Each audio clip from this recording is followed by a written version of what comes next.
சிறந்த ஒரு ஓட்டக்காரர். 1984 வருஷம் தங்க பதக்கம் வாங்கினார் ஓட்டத்துக்கு. அப்புறம் கொஞ்ச நாள்ல அவங்க அப்பா காலமானார்.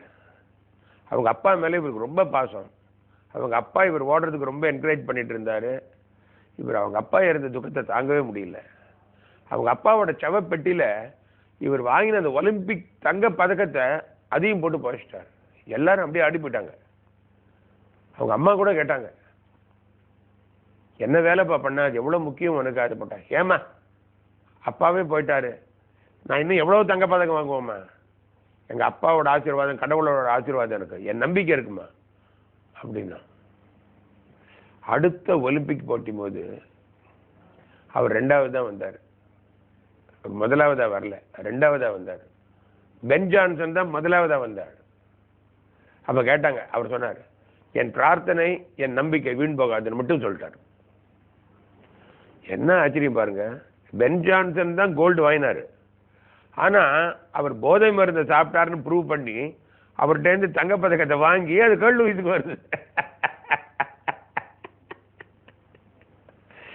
அப்ப வாழ்க்கையில ஒருத்தருக்கு அவங்க நம்பிக்கையும் அவங்களோட பிரார்த்தனையும் எவ்வளவு அவங்களால நடக்க முடியாத, நம்ப முடியாத விஷயங்கள், அதிசயங்கள் அத்தனையும் நடக்கும். உங்க வாழ்க்கையில அந்த நம்பிக்கை இருக்குல்ல. கர்ல் லூயிஸ் ஜெயிச்சாரு, பென் ஜான்சன் கோல்டு வாங்கியாச்சு, மேலே ஏறி கிடைச்சாச்சு. அவர் அப்ப சொன்னார், என் நம்பிக்கையும் பிரார்த்தனையும் வீண் போகாதுன்னு. அவருக்கு அந்த நம்பிக்கை இருந்தது, எது நடந்தாலும் நல்லதுன்னு. பென் ஜான்சன் இவர் அதெல்லாம் எதிர்பார்க்கல. அவர் போதை மருந்து உட்கொண்டாருன்னு இது சரித்திரத்தில் உள்ளது. திருப்பி அந்த தங்கப்பதக்கம் இவருக்கு வந்தது. இவர் இவங்க அம்மாட்ட சொன்ன வார்த்தை, இந்த தங்கப்பதக்கம் போனா என்னம்மா, எங்க அப்பா ஆசீர்வாதம், கடவுள் ஆசீர்வாதம், என் நம்பிக்கை, என்னால் முடியும்னு உண்மையாச்சு.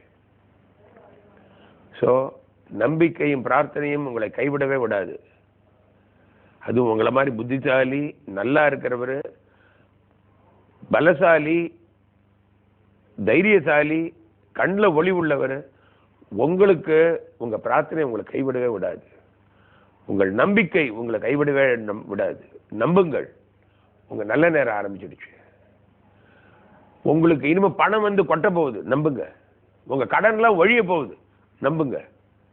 உங்களை விட்டு போனவங்க எல்லாம் வர போறாங்க, நம்புங்க. இன்னும் உங்க உடல் ஆரோக்கியம் பெட்டராக போகுது, நம்புங்க. இனிமே நீங்க தொட்டதெல்லாம் வெற்றி தான், நம்புங்க. ஏன்னா கடவுளோட செல்ல பிள்ளை நீங்கள், நம்புங்க. அவர் உங்களை கையில வச்சு பார்த்துட்டு இருக்காரு. ஸோ நான் சொல்லும் ஒவ்வொரு வார்த்தை போதும் 2000 கோடி தேவதைகள் அப்படியே ஆகட்டும் சொல்லிட்டு இருக்கு. ஸோ உங்கள் பிரார்த்தனையும் நம்பிக்கையும் அதிசயங்களை நிகழ்த்தும். உங்களை மாதிரி தைரியசாலி, பலசாலி, பார்க்க நல்லா இருக்கிறவர் எது பண்ணாலும் கரெக்டாக தான் இருக்கும். இது உங்களுக்காக சொல்லப்பட்ட வார்த்தை. நிம்மதியாக படுத்துங்க.